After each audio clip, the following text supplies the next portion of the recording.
Para debater sobre esse assunto, a gente conversa agora com o ex-secretário nacional de Justiça, Beto Vasconcelos, e a advogada Vera Chemin.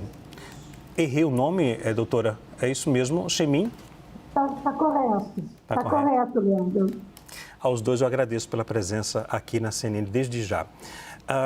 Primeira pergunta, o ministro Alexandre de Moraes violou a primeira emenda da Constituição dos Estados, como afirma a defesa da empresa Hubble. Eu vou passar a palavra para a doutora. 2 minutos, doutora. Boa noite, então, Leandro. Boa noite para todos os seus telespectadores. E boa noite para o doutor, eu devo chamar Beto, né? É um prazer estar aqui para debater com o senhor, tá? Então, na minha concepção, a primeira emenda dos Estados Unidos, ela foi realmente, de certo modo, violada. Veja, a partir do momento que as empresas americanas tiveram que se submeter a diferentes formas de censura com relação aos seus usuários, né, os cidadãos americanos, e também passou a sofrer sanções decorrentes de ordens emanadas por uma autoridade judiciária brasileira, é possível afirmar, sim, com certa segurança, que direta ou indiretamente a primeira emenda da Constituição americana foi violada, uma vez que ela remete a um dos pilares fundamentais da democracia americana, que é a liberdade de expressão. Então, nós devemos considerar que a primeira emenda ela exalta sobremaneira a liberdade de expressão de forma absoluta, inclusive colocando o Congresso americano no sentido, disciplinando o Congresso americano no sentido do Congresso não poder de forma alguma confeccionar uma lei que venha restringir a liberdade de expressão. E da mesma forma, essa restrição ao longo do tempo, ela foi se estendendo aos demais poderes, ao poder executivo e ao poder judiciário. Então, de um lado, nós temos essa concepção. Mas é claro que o caso não é tão simples assim. Nós temos que considerar, analisar detidamente os fundamentos, né, utilizados no processo em face de Moraes. Tem uma outra discussão também, se tem a ver com o CTF, ou enquanto ministro do Estado, ministro do Supremo Tribunal Federal, né, para que se chegue a uma conclusão mais segura, que se coadune com o direito dos dois países, novamente no que se refere à competência quanto à jurisdição de Moraes nesse caso, e da mesma forma lá fora. Então, a princípio, eu diria que Moraes teria extrapolado da sua função, né, ao ditar ordens àquelas empresas, principalmente do ponto de vista financeiro, embora tenhamos outro ponto também a considerar, o fato dessas empresas também estarem sediadas aqui no Estado brasileiro. Mas, a princípio, Moraes não teria uma jurisdição internacional para ordenar esses atos aí, né? Okay. E esses atos seriam obrigatoriamente atendidos por essas empresas. Ok. Doutor Beto, o ministro Alexandre de Moraes violou a primeira emenda da Constituição dos Estados, como afirma a defesa da empresa Hubble? Boa noite. Boa noite, olá, Leandro, olá, Vera, é um prazer aqui estar com vocês nesse debate. Muito obrigado pelo convite, pela oportunidade, pela honra de travar um debate tão importante e civilizado. Leandro, na minha opinião, não. Aliás, há um pressuposto anterior a ser compreendido. O que estamos aqui a tratar são de decisões judiciais, seja do ministro Alexandre, seja do Supremo ou de qualquer outro membro do Judiciário, sobre crimes ilícitos cometidos sob a jurisdição brasileira. Portanto, a apuração dos ilícitos se deu aqui sob atos que afetam e foram cometidos aqui no Brasil. Portanto, é mais do que legítimo, é dever de qualquer autoridade, e aqui incluindo o dever do ministro do Supremo Tribunal Federal, Alexandre de Moraes, o cumprimento da Constituição, o cumprimento da lei brasileira. Ao concluir que há um ilícito, as ações providenciadas, determinadas pelo judiciário brasileiro, devem ser cumpridas por qualquer cidadão ou por qualquer empresa que atuem ou pratiquem esses atos sob jurisdição e sob a soberania brasileira. Portanto, não há nem mesmo, na minha opinião, que se falar em violação à liberdade de expressão prevista na emenda número 1, a primeira emenda norte-americana. Nós estamos aqui a tratar sobre ilícitos cometidos e apurados aqui.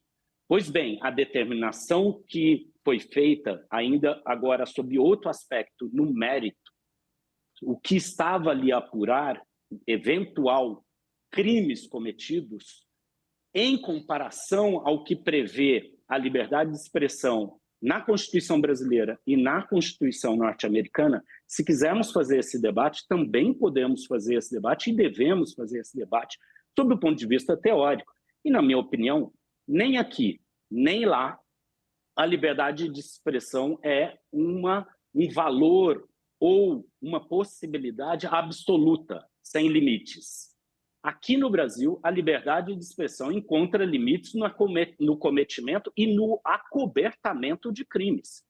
Ninguém está livre para falar o que quiser se isso significar calúnia, injúria, difamação, incitação a crimes ou mesmo tentativa de destituição do próprio Estado ou da própria Constituição. Okay. Isto é crime, não é liberdade de expressão, nem aqui no Brasil e nem tampouco nos Estados Unidos, onde o entendimento sobre liberdade de expressão, de fato, é um pouco mais largo, mas não permite incitação ao crime, não permite ameaça ao Estado. Já que eu iniciei o nosso debate com a professora Vera, vou iniciar agora com o professor Beto. Professor Beto, existe uma violação contra o Estado brasileiro quando se questiona um juiz de uma Suprema Corte? Na minha opinião, Leandro, há uma diferença entre crítica e questionamento de uma decisão que são legítimos, legais e desejáveis numa democracia. Criticar, apontar, como fazemos Vera e eu na academia, fazemos análise crítica de decisões judiciais, de decisão de um ministro ou de decisão do próprio colegiado do Supremo ou de qualquer outro juiz, é desejável numa democracia.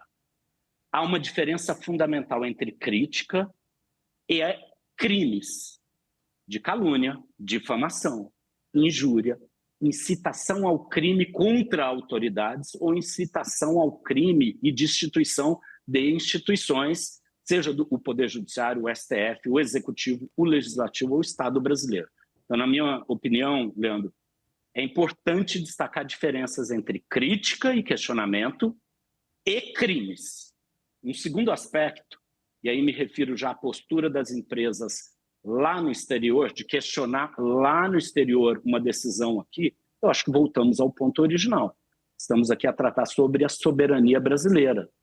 Este processo corre no Brasil sobre crimes aqui praticados, sob a soberania e a jurisdição constitucional brasileira. Podem eles questionar. Lá fora, caberá à jurisdição, o judiciário norte-americano, apurar. Acredito eu que nada sobre a decisão em si, mas só sobre se a decisão se aplica ou não se aplica lá na jurisdição e no território nacional. E não poderá, em hipótese alguma, nunca determinar uma revogação de uma decisão soberana de um país, e tampouco ser utilizada para atingir a instituição de outro país, sob pena de violação da soberania. Ok. Professora Vera, existe uma violação contra o Estado brasileiro quando se questiona um juiz de uma Suprema Corte? Olha, nós vamos colocar aqui dois lados. De um lado, o juiz ele tem geralmente imunidade funcional, Leandro. Ou seja, essa imunidade é justamente para que ele possa desenvolver o seu trabalho de forma independente, tá? No âmbito do Poder Judiciário. Para que o juiz possa ser processado, é necessário que ele tenha realmente tido uma conduta comprovadamente ilegal, corrupta, ou tenha causado um dano comprovado, tá? Sendo necessário, então, que a ação, aí vem o ponto importante, que a ação esteja fundamentada em tratados internacionais, em leis e tratados internacionais, né? Então, aí, nesse ponto, é preciso que a gente remeta essa discussão também no âmbito desses acordos, desses diálogos, desses tratados entre o Brasil e os Estados Unidos, para que se possa ter uma absoluta certeza de que teria ou não havido uma violação do direito brasileiro. Veja bem, em primeiro lugar,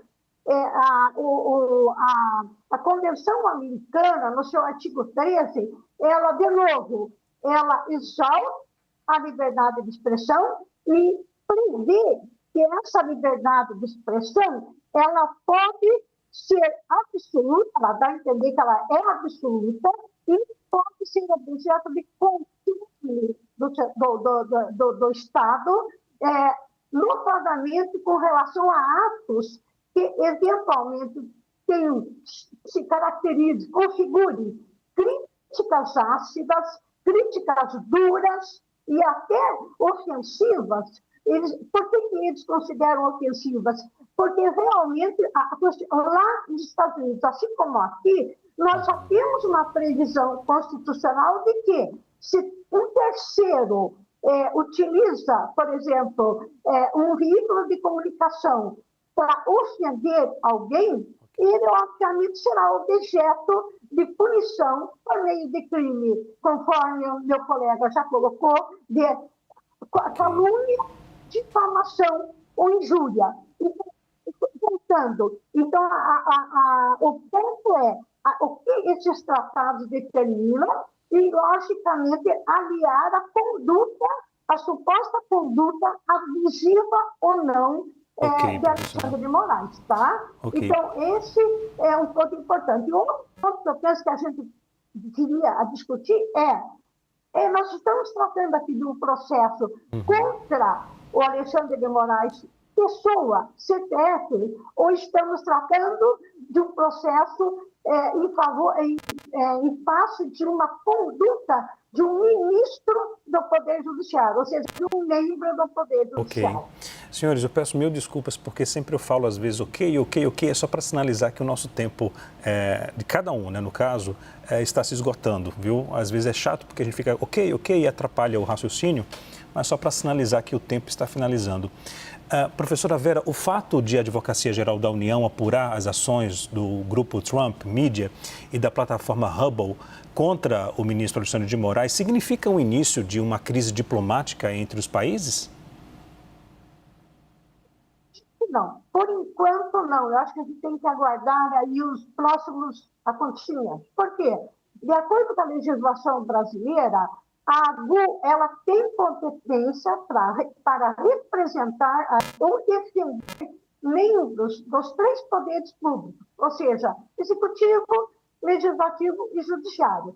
Então, obviamente que a AGU, ao tentar defender o ministro Alexandre de Moraes, a AGU estaria, então, exercendo essa competência que está prevista em lei federal, a despeito de a Constituição, né, não mencionar exatamente isso, mas ela remete a uma lei complementar e, além da existência dessa lei complementar, nós temos uma outra lei federal que prevê em seu artigo 22 exatamente essa competência mais alargada da AGU com relação ao fato dela poder representar ou defender o ministro Alexandre de Moraes. Então, eu tenho a impressão que nós temos que aguardar agora os acontecimentos para depois a gente perceber se isso poderia, se tem potência, se essa situação tem ou não um potencial para desembocar numa crise diplomática. Eu penso que não, pelo menos por agora,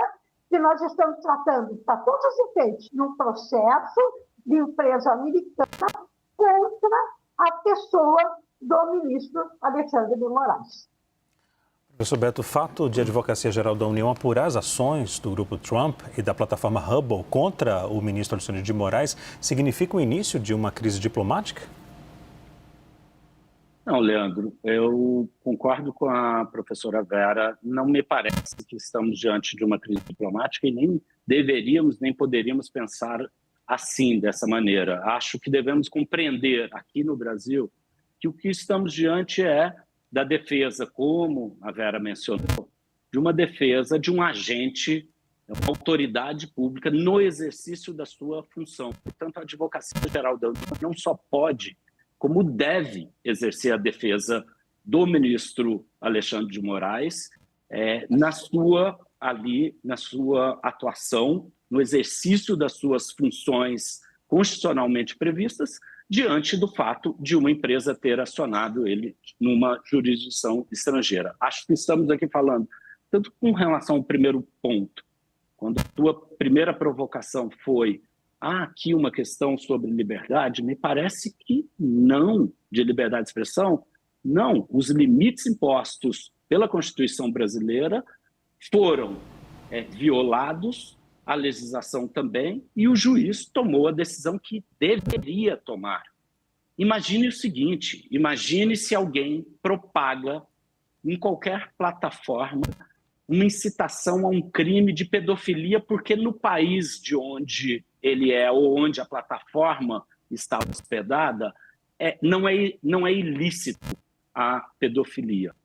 As autoridades envolvidas aqui no nosso país têm que tomar todas as providências para cessar aquele ilícito em andamento ou iminente a acontecer.